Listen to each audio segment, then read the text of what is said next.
Welcome everybody. We're just getting started now with our webinar on the people that our patients are. You'll see that there's a question box at the bottom, so if you've got questions that you'd like to have answered at the end of the webinar, please start posting them there, and at the end we'll go through some of the questions and answer as many as we can. So we're delighted that so many of you have been able to join us. My name's Helen Sanderson, and it's been an absolute privilege to work with Rod on this project. So I'm going to let Rod get us started, and then we'll come to questions at the end. So as I said, please post questions as we go if you'd like something answered. Over to you, Rod. So hi, I'm Rod Kirsch, and just to explain to everyone as we go along, Helen, who's in Wales, I think, is pressing buttons, change the slides. So and I'm going to talk about some of the slides. So we'll just take it one step at a time. So should we go for the first slide? So this is really the beginning of our journey, talking about the people that our patients are, and it's meant to represent the Robert Frost, the road not taken, in that you can broadly look at two quite distinct models of care in medicine at the moment. There's a medical model of care which is very concerned with anatomy, physiology, blood pressure, the science behind medicine, which is of course critically important. And then the second road is the person-centered care model, which to my mind really encompasses the medical model but takes it a stage further.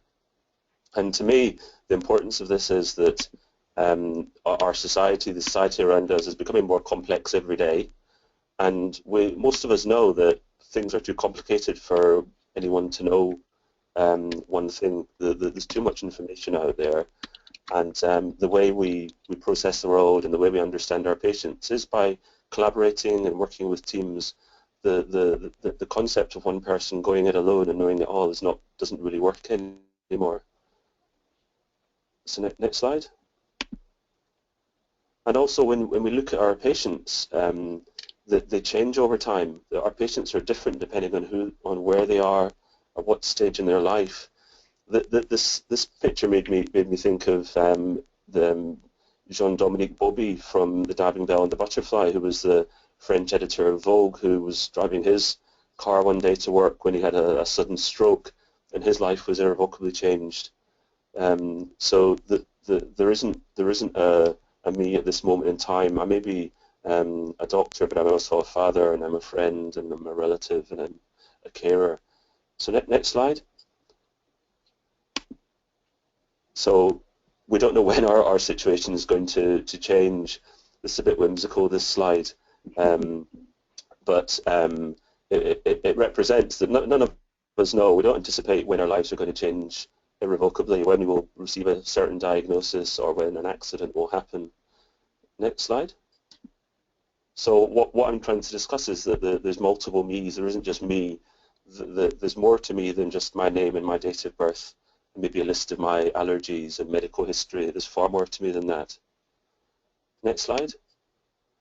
And within this perception of me as a patient is how I'm cared for when I am a patient or when I'm a person. And this is meant to represent the Scottish Hampden Dream Team, which is, as far as I can gather, a very good football team if it existed, although they've not won the World Cup. But to change, to have improvement in healthcare, to treat people at the level of sophistication that's required of today's society can only be delivered in teams. So what we're going to be talking about just now is the evolution of person-centered care and the teams that deliver that care. And oh, slide stuck. Yes. Breathe. Good. Right. And just going back to teams, what's the big deal about teams? Well, a lot of the ideas that I'm going to discuss come from Michael West, who's currently the head of thought leadership at the King's Fund down in London. And West and his colleagues have spent many years examining teams in healthcare, and essentially there's different types of teams. You might call them the one type non-teams. I suppose that might be people working individually. The next type of teams are pseudo teams, and those are the teams that perceives themselves as being teams, but aren't really. And then the third variety are real teams. Now, when you have real teams in healthcare, the outcomes are the outcomes for the patients and the outcomes for the team members are far beyond anything that anyone could achieve as an individual. They're far beyond anything that some people could have imagined when they were at the start of their journey as a team. This is associated with reduced harm, reduced costs, reduced incidents, improved satisfaction for patients, for carers, for staff. And what makes a real team? Three fundamentals. The one is that the team has what's called interdependence. In other words, the team realize that they're a team of equals and they depend on each other to achieve their goal. Second is that team has a shared objective, be it to take a rocket to the moon or to support a patient to recover from an illness. And the third is what's called reflexivity. That's the ability to look back and review through regular meetings the direction you're heading, and if you discover that the direction you're heading is not the right direction, to change that. And I'm sure lots of people are aware of the phenomenon where you're in a team and you're heading in one direction and everyone knows it's the wrong direction, but because that's the direction you set out, people follow it. So that's not consistent with a real team. And what I'm going to describe next is really what I feel is the evolution of a team. So next. So within a team, we have the individuals, and we have the patients and their connections. And the only way we can understand our patients is through, and our team members is through understanding their preferences. What preferences means is understanding our team members' hopes, their fears, their dreams, what they like, what they dislike. What sometimes happens is in health and social care that we have pathways. This is an example of, it's meant to be what happens in Alzheimer's disease, but I have no idea what it means. This isn't a clinical pathway, but there are pathways in healthcare, and there's an expectation that patients will follow pathways. But because the world we're living in and the patients that we're working with are so complicated, that the pathways never meet the needs of the patients 100% of the time, and very often the patients become lost. Next. And what it says to me is that if we really want to understand our patients and our staff, they need to understand us, and we need to understand each other. It's no longer me presenting myself as a faceless doctor, and it's no longer me having a patient who's a faceless patient. We need to understand more about each other and how we can work together, both in a team, a healthcare team, and also in a clinical team with the clinical relationship of me with the patient, with their carers, and with their relatives. So the next slide is shows that This Is Me document, which is developed several years ago by the Alzheimer's Society and the Royal College of Nursing. We've been using it for the past 3 years on Mallard ward. That's my ward in Doncaster, which is a delirium unit. And this document's been fantastic. It's enabled the teams who come into the wards who are caring for our patients to realise that there's more to our patients than what's wrong with them. That there's more to them than the disease. That there is who they are and what they are and where they're coming from. And when you move on to that relationship, things change. The next slide is on. This is just a screenshot from Mallard ward, one of our staff nurses. The next slide is showing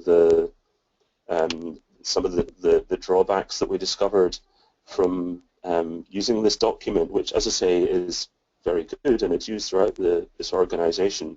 We felt when we talked, and I talked with Helen and we talked with our teams, that it could be slightly different. The first thing that we realised from the Alzheimer's Society document was that a lot of people don't understand the difference between dementia and Alzheimer's, and a lot of people who think they have, for example, vascular dementia feel that the Alzheimer's Society won't help them, which isn't, by the way, true. People who become confused in hospital with delirium don't have dementia, and they feel that it might not apply to them. And equally, there's lots and lots of people in our hospitals who've got either some form of sensory impairment or just people who feel that there's more to them than their disease. So one of the aspects was that we felt it needed to be more, rather than solely a dementia-focused document, a person document. And the next slide. And within the form, we also noticed that there was a degree of duplication, and some of the questions that were in the form were actually some of the questions that the nurses asked the patients already. There were also some of the questions that the doctors asked the patients. And I think a lot of us feel that when we're repeatedly asked the same question, the subtext to that is that people aren't listening. So I think repetitions, anyone who's been into hospital, who's been a patient, will recognize the repetition that goes on, which is a waste of time beyond anything. But it sends this message that we're not necessarily that interested in you. And the third thing is that this is from this slide represents this wasn't a patient, this is me, obviously. But this is the name plaques that we use on the ward, which is based on the Hello My Name Is campaign, which is a global phenomenon to try and introduce aspects of person-centred care to the UK, and to move beyond either the concept of a doctor interacting with a patient and the patient not knowing the person's a doctor, not knowing their name, who they come from, or where they are. We feel that the Hello My Name Is probably can evolve into Hello I Am and Who I Am. And the next part of the story started in Jönköping 2 years ago. Helen's going to speak next. The reason there's pictures of matchsticks is that at one time, Jönköping, which is in southern Sweden, was the match capital of the whole world. More matches were made in Jönköping, I think, from lots of Swedish rainforests. But more relevant is Goran Henriks is at the bottom of that slide. He's the chief executive of the Jönköping County Council, and he, with his colleagues, they've made massive efforts to develop person-centred care and personalisation in healthcare, which is fundamental to their the delivery of services. Helen? So I met Rod almost exactly 2 years ago to the week next week. We were both at the Microsystems Festival, and we met having coffee before the first session started. And at that time I'd been heavily engaged in NHS Change Day, and Helen Bevan had encouraged me to set a pledge, which was 1,000 people having one-page profiles. So I was busy explaining to Rod what a one-page profile is and why I felt they were important, and finding out how he got to know people and patients on the ward. And Rod, I don't know if you remember this, but you kind of said, yeah, that sounds great, but we use This Is Me, and I think we have all the information that way. So fast forward about 18 months later, and I'd been invited to go and meet Rod on the ward and spend a bit more time there and find out what was going. And obviously it was really very impressive. And I'd also been working with Doncaster County Council as well, and had some colleagues there. And one of the transitions that we don't talk about, so there's lots of conversations in health and social care about young people with disabilities in transition from services to adult life. But the transitions that older people experience from hospital to care home, or hospital back home, or care home back into hospital, aren't ones that often get talked about. So one of the things that we started to think about, again with colleagues at Doncaster Council, is could we come together and start to figure out whether, if somebody had been on that old ward, and we could develop some personalised information, that as they left the ward, and if they went to a care home, that the information went with them, and if they went to home care, went back home and supported by home care, that information went with them as well.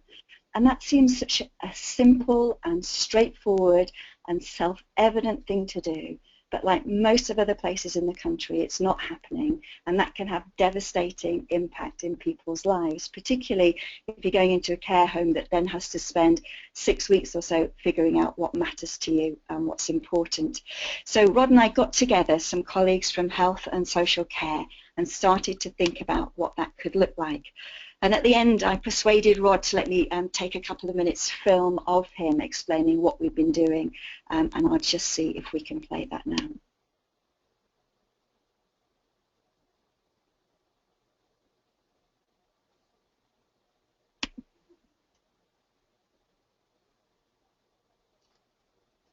No sound, Helen. No, okay. Well, it looks, although I can hear it, it doesn't sound like anybody else can, so I'll move on to the next. Rod's actually spoken a bit about what he's just been talking about. And we developed this map together, so as you can see, Mallard Ward is at the centre there. I'm wondering about how we could make sure that information got shared from Mallard Ward if people are going to a care home, to home care as well. And there's an initiative called Community Circles where we're looking at how people from the community can come together around somebody, friends and family and other people, to help people think about the life that they want to live and how we could bring in the voluntary and community sector as well. And if you look at the top left-hand list, there's quite a long list of some of the other initiatives that are currently happening in Doncaster that we wanted to start to figure out how we could connect together. So on one hand, look relatively simple. How could we enable people on Mallard Ward, patients who came in, to have good information about what matters to them, and then most importantly that goes out with people, and there are lots of initiatives that either could support this or get in the way as well. So Rod, do you want to say a bit about this slide? So to me, this was really the beginning of the journey of who we were, and who our patients were, and just the realization that just because someone is in hospital or they're in community or they're in rehabilitation, it's really not enough anymore not to know who they are and not to know to understand that person's wishes, not to know what their preferences are. There's lots of evidence in healthcare that if you understand what a person's preferences are, what they really want, then the outcomes are better for everyone. You can only really work that out if you go into the next step. So this was a 3-minute film of one-page profiles that I will share, but I'll make sure that the information about this and the other film come out to all the participants after this. But essentially, this is what a one-page profile is. It has 3 sections. The first section is what people like and admire about me or appreciate about me. The second section is what's important to me. And the third section is what does good support look like for me. And as I said, at the time when I met Rod, we were looking at seeing if we can get started with 1,000 of these in health. They'd already been used in schools across the country, so several schools, mainstream schools, are using them for all pupils in the school. They're used in some hospitals, in hospices, and quite a lot in adult social care as well. And I think the important thing is they're not just a new form to fill in, they're the summary of a conversation where we learn exactly who the person is. And I must admit, when I first went onto the ward, I wondered whether we could just go straight into introducing one-page profiles. But because everyone on the ward was already using This Is Me, it seemed like a much better place to start is with changing This Is Me. Over to you, Rod. And what the essence of this slide is really just to demonstrate that once people start to talk to each other, we move from people to role, the conversation changes, everything changes, and people understand each other differently. People behave differently. They behave more as people than as just roles.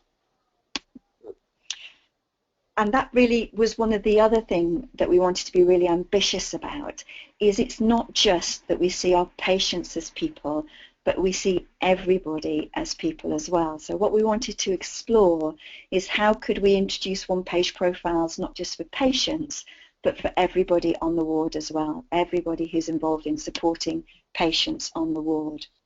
Now, Rod mentioned that we started by changing and adapting This Is Me. So we looked on the back of the Alzheimer's Society's original one, and we noticed that on the back it said that this was due to be reviewed in January 2016. So we contacted the Alzheimer's Society to see if they were interested in doing that with us, and decided that we'd get started in starting to make some changes and then keep liaising with people to see if what we're learning about here could be useful for other people too.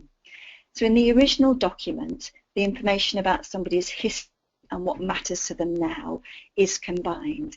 So what we tried to do is separate out what matters to me now, and put alongside that how best to help and support me, which is the next section, and then at the end then my life so far, which is beginning to share some of the information about somebody's history. And we learn both what matters to people right now, but also we learn such a lot about who people have been in the past too. So this is my colleague Emily, and we wanted to figure out, so given this is a big, busy ward, how we could find the time to work with staff to enable them to do their one-page profiles first. So what Emily did, and working with Rod and Sonia and the team there, is see if we could find 15 or 20 minutes for some team members to have a conversation with Emily. And what Emily did is started to draft the one-page profile there and we then went from full one-page profiles to mini profiles too. I must admit, Emily came back really excited about the work that she'd done, and said, do you know what, and Rod, you're going to blush here, but one of the staff nurses didn't have time to spend 15 minutes with Emily to get started on the one-page profile. And Rod, I don't know if you remember this, but you said, hold on, I'll pick up the work that she was about to do to enable her to have time to do that.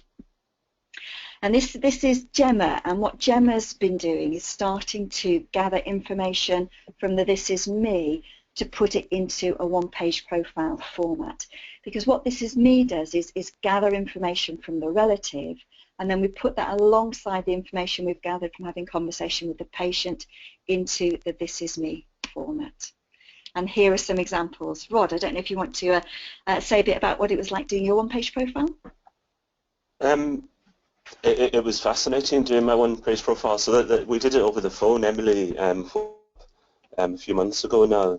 And I think what's interesting and what I started out saying is that we change. And from what, I don't know when this was actually done, but the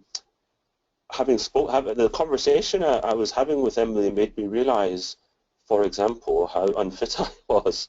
And at the point of writing this, my only exercise was taking Maisie, my dog, for a walk. But and we don't tend to talk about ourselves in this way on a regular basis. It's just not what we tend to do. And so since this has happened, I've changed. So I suppose this needs to adapt. But this slide is just showing the different varieties of the detailed one-page profile. Now we're developing this for all the staff working on Mallard Ward, and our intention is to have this rolled out to the next step being the staff working in Benton House, which is a nursing home that I work with. This document does have some, you might say, sensitive detail about me, some quite private detail about me. That's the picture with me and Brian Blessed. But this is really to share with the team members, because what I'm sure lots of people know is you can work with someone for years and years and years and not know them. And you could argue that's okay. But you could equally argue that if you knew more about someone, particularly if you knew how to help someone and how to work best with them, the outcomes would improve. This is me on the other side of the page, and then these mini profiles, which we'll show you what we've done with them. Mm-hmm. So if you were part of Rod's team, if you just had the opportunity to look at his one-page profile and you were then in a lift with him, you would know that you could talk about the Big Bang Theory. Well, if it was me, so last night I got home from London, I was really tired, and one of the ways I like to relax is I put on some mental chewing gum on the telly, and my TV of choice would be the Big Bang Theory. So instantly knowing that Rod and I have that in common is good. I've always wanted a tortoise and never been able to have one as well, so I'd be interested in knowing a bit more about Yoda. But I think if Rod and I spent time together socially, it would probably take 3 evenings in the pub and a couple of bottles of wine, Rod, to learn this level of detail about each other. So what a one-page profile does is really accelerate how we can quickly know what matters to each other as individuals, but also know how best to support each other too. So Rod, this is from Mallard Ward, isn't it? Yeah, this is another picture from Mallard Ward. I was actually watching Big Bang Theory last night as well, so there you go.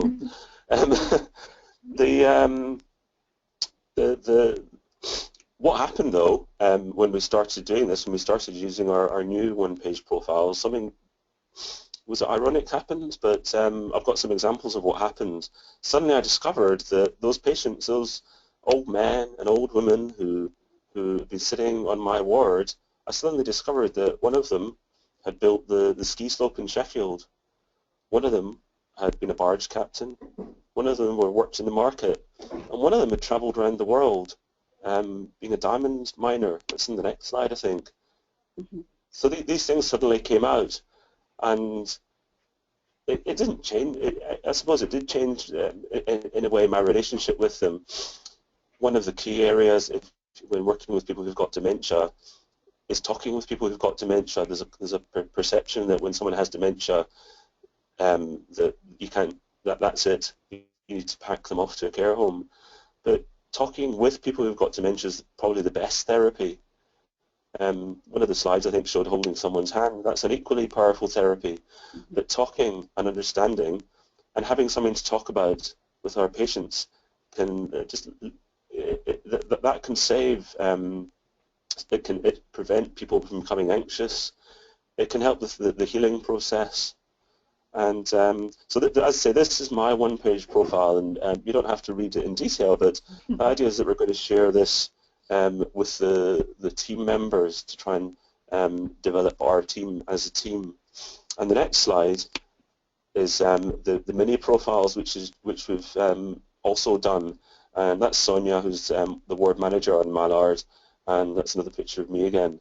Now, the idea of these mini profiles, which haven't got as much information, is that we're hoping to share these with our patients and the relatives and the carers, so that when someone comes onto our ward, they might know who's looking after their mother or father. When they leave when you take your relative into hospital and you go home at the end of the day, you've got a sense of it's more than just a name of that person, that they are a person. It's changing someone who's a nurse into people. And these are the mini profiles that we've started using. These were developed by Gemma, and through some of Gemma's work, we then grew a tree, which is this tree's features on the entrance to Mallard Ward, and we were able to populate the tree, which has become a sort of family tree. And the interesting thing about trees, or whether it's a fruit tree or whatever type of tree is, it's non-hierarchical.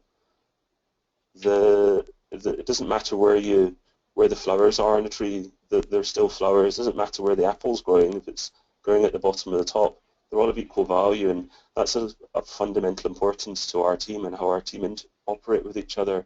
And it's a fundamental importance to all teams, really, whether it's in health and social care or in any environment.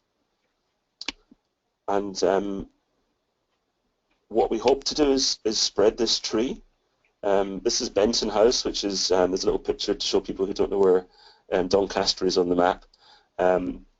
To spread this tree into Benton House. Benton House is one of the most remarkable nursing homes in Doncaster. The patients who are the residents who are cared for there are amongst the most challenging people. They've got the greatest needs in terms of their dementia, and the staff are able to create a homely, warm, safe, secure environment where relatives feel welcome and the patients are understood and known as people. And the next slide is this is Wendell, who just about 2 months ago became the new manager of Benton House. And it's quite funny because When I met Wendell, I didn't realise he was, he was from Barbados, and I wouldn't probably realise that. I probably would have spent the next year or two just assuming, that he was born somewhere else. Immediately, it's changed things. I was in Barbados a couple of years ago, and this document helped me change my relationship with Wendell beyond the initial impression I had of him, which was that he was a kind and a caring person. But it gave more substance to that. And this doesn't have to stop there. I took our This Is Me's to medical students that I'm teaching at Sheffield Medical School, and the medical school has cottoned on very, very well over the past couple of years to the importance of person-centered care. And this isn't something that you want to teach nurses and doctors once they're halfway down their careers.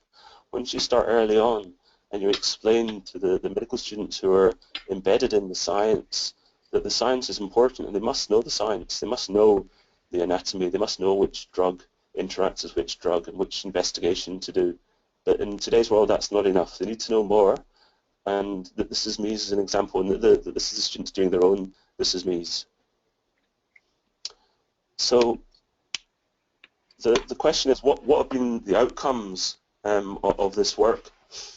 And I suppose for our patients, the first outcome is that I understand my patients better, the staff understand our patients better, what they want, their preferences, where they want to go, where they've been. If you know more about a person, then you're in a different place.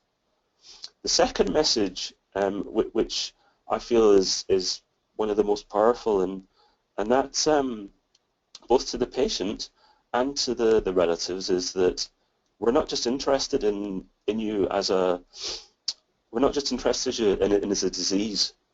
You aren't just someone who has a name and who has pneumonia or who has a name and a broken hip. We're interested in every aspect of you.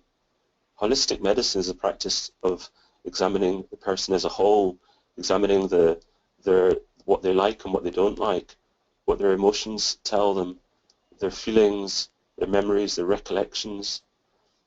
Once people realize that, there's another level of assurance provided. So we can assure the relatives and the patients that we're looking after them. We're checking their blood pressure regularly, and we're making sure that they're eating well, and that their observations are on target. But this is an additional level of assurance that says we know that, we know what the blood pressure is doing, but we also have a better idea of who the person is. When relatives leave their loved ones in hospital, that it takes a lot, particularly when you leave your loved one who can't speak for themselves and who can't always represent themselves. And to be able to offer that assurance to people can make a massive difference. And finally, this is just one of the outcomes from Mallard Ward, and this is the outcome from what happens when you have a team that works. Mallard Ward is a delirium unit. In other words, we look after patients who become acutely confused. We select for those people in our hospital who are the most confused and the most vulnerable. Most of our patients are admitted with falls or having fallen at some time in the recent past. So the highest risk patients in the hospital really to fall. And despite this, through the work of the team and lots and lots of hard work of the team, we've managed to reduce falls. But not just that. I can tell you today that the ward's been open for 1,156 days, and there's never been a case of C. difficile diarrhea on the ward.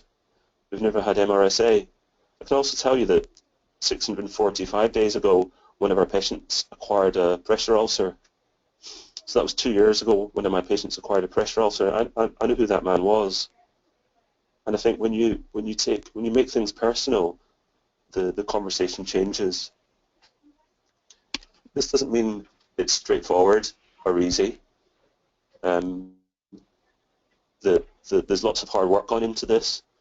It doesn't mean that we ignore the science behind the people. The science is as important as ever, if not more important. But it realizes that there's more to the people than just the science.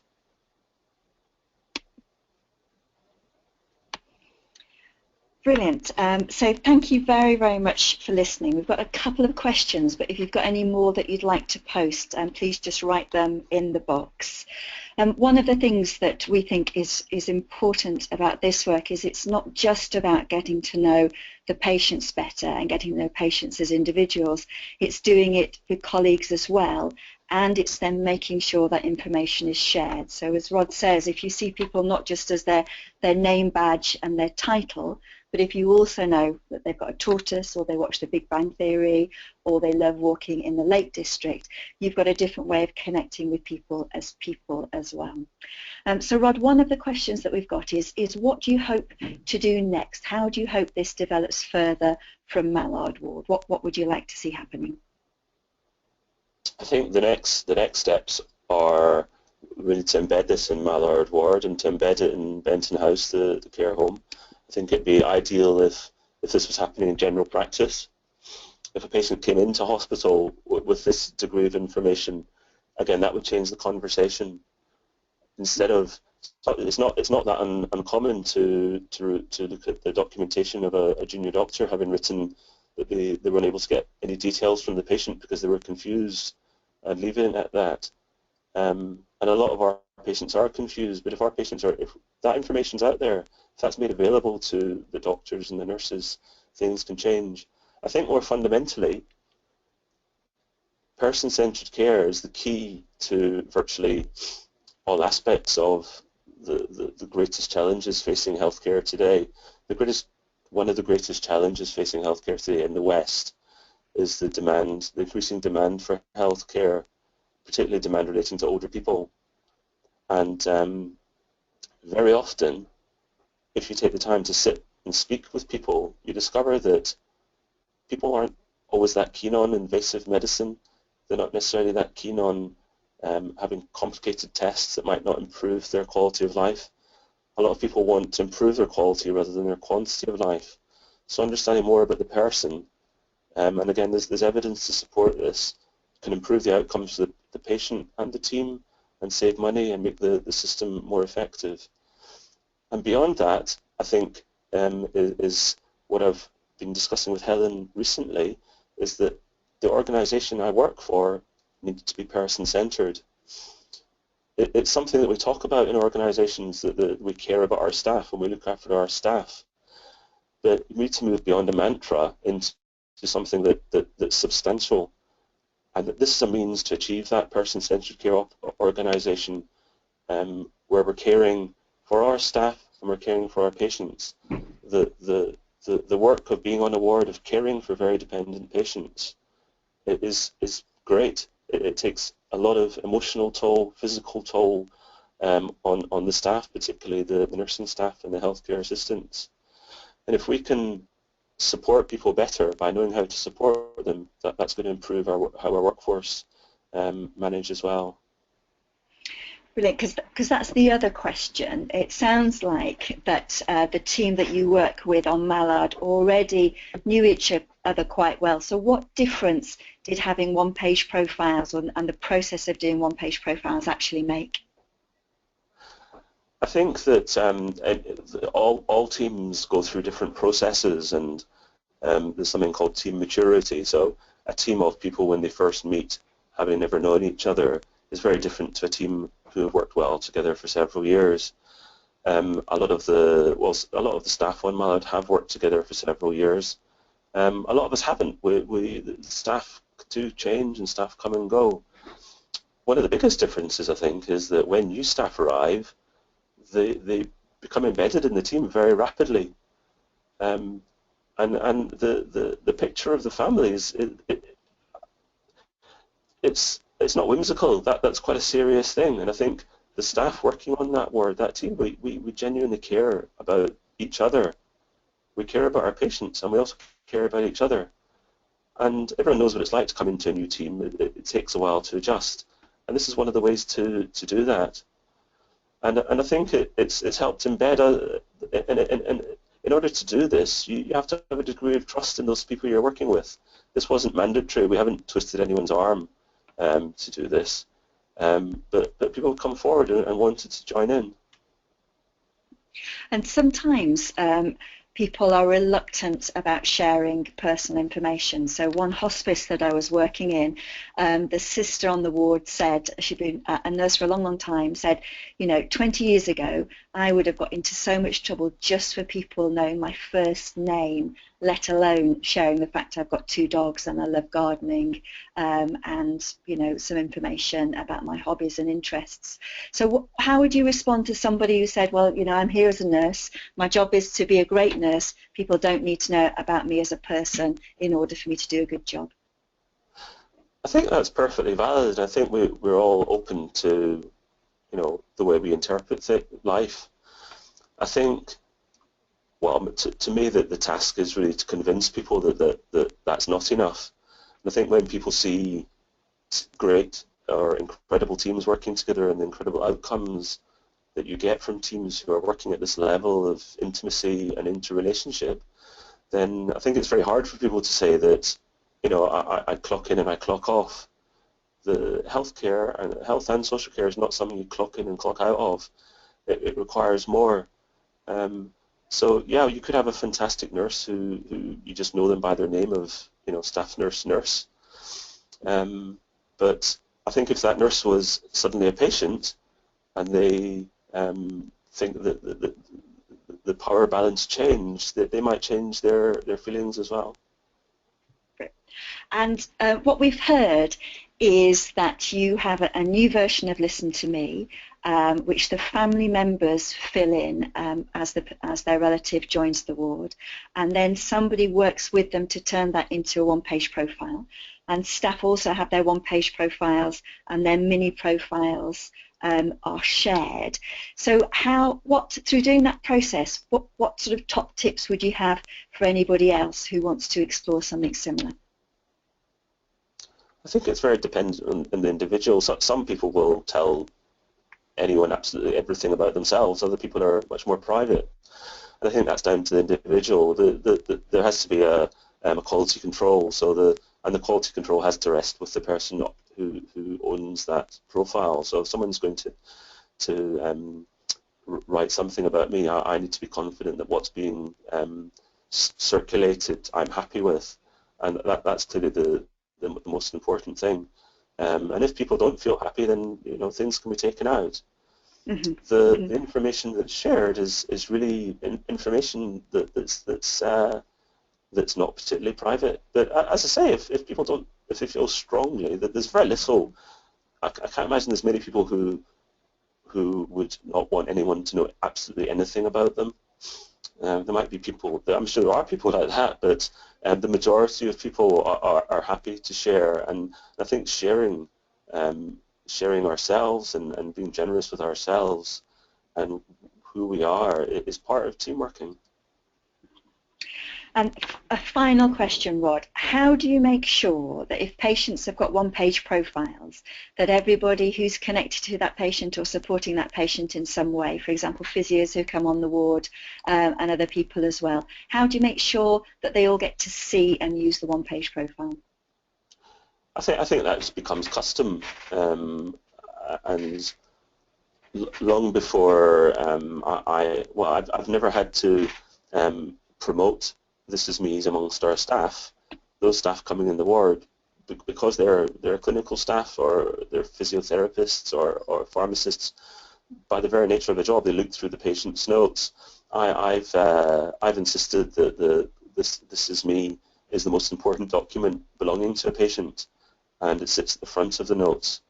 Not everyone needs to necessarily insist on that, but to me, I'd rather you knew who I am than other aspects of me. I'm not saying we shouldn't know that our patients have allergies or diseases or they're on certain medications. That's critically important. The first thing when I walk up to someone is I'd like to be able to smile at them and talk to them as a person. Brilliant. Thank you very much. So we would be delighted to continue this conversation with anybody who wants to. So we could do that via Twitter, and you can see our Twitter handles on the screen there. And what we'll also do is send you an invitation to a group site, which is an online community where many of us are continuing to have conversations about person-centered practices in health and social care. So thank you very, very much for spending this 45 minutes with us. Rod and I are going to be sharing a similar presentation next week in Sweden, but we really would be delighted to stay in touch with people who are interested in exploring this further. Thank you. Rod, any final word from you? Thanks for tuning in, everyone. It's been fantastic to, well, I don't know who's tuned in, but thanks for tuning in. I really appreciate it. Stay in touch. Thank you very much. Goodbye. Right. Bye.